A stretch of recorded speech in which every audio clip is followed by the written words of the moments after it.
his own right. Landry normally didn't sweat the small stuff. The fact was, he'd never failed at anything he set out to do in all his 30-plus years of life. Unless you counted his efforts to stay married to Susan Ingersoll without committing murder, that was. To him, the ill-fated marriage had been a disaster, yes, but he wouldn't have described it as an actual defeat. He and Susan never should have tied the knot in the first place, if only because they hadn't wanted the same things, even in the beginning. Now, aching in every muscle, bones seeming as brittle as if he'd aged by 20 years since breakfast, his pride chafed raw as a sore with a scab ripped off too soon. Landry watched glumly as one of the ranch hands roped the bronc, led him out of the corral, and turned him loose in the adjoining pasture. Zane stood next to Landry now, there in the slowly settling dust. "Buy a beer," he said quietly.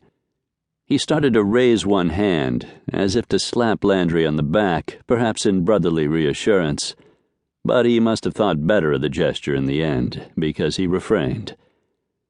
It was just a beer, and Landry wanted one badly, but his first impulse was to refuse the offer all the same. He and Zane had been close as kids, and right up through their late 20s, but then, around the time their mom died, well, things had just gone to hell. Some kind of chasm had opened between the brothers, and there didn't seem to be a way across. For the most part, they'd gone their separate ways, Zane taking to the rodeo circuit, and eventually winding up in the movies of all things, while Landry headed for Chicago, a place that had always intrigued him.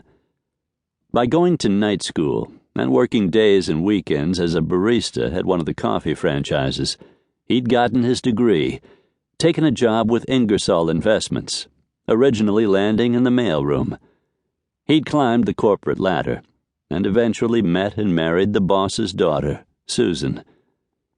Certain he'd found his niche at long last, Landry had pushed up his figurative sleeves and proceeded to make money, a shitload of it, for the company, and through bonuses and finally a partnership, for himself as well.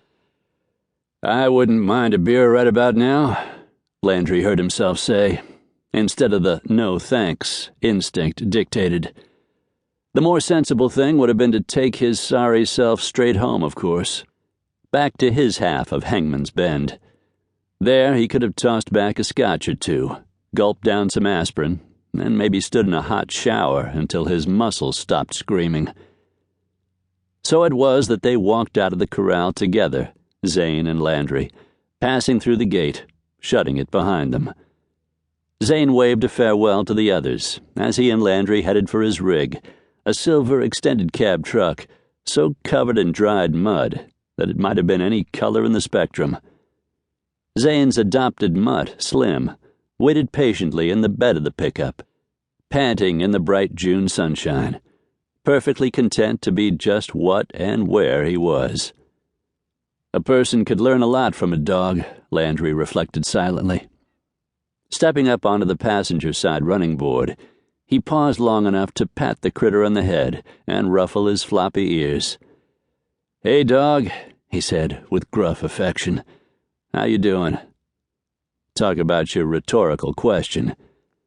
Slim wagged his tail, appreciative but at the same time taking the greeting as his just due, and then settled down for the short ride over to neighboring Hangman's Bend. Without pausing, Zane climbed behind the wheel, pushed the ignition button, and looked back over one shoulder, acknowledging the dog with a grin. He loved that goofball canine, no question about it. Would have let him ride in the cab, if the critter had shown any inclination to do so. Slim had recently developed a preference for the back, though. Seemed to like riding with a pile of feed sacks and whatever else Zane happened to be hauling at the time, and he showed no signs of changing his mind any time soon. "You ought to get yourself a dog," Zane remarked, maneuvering the truck into a slow, wide turn. "They're real good company, you know." His brother, the authority on loneliness, Landry thought, with an ironic inward sigh. As if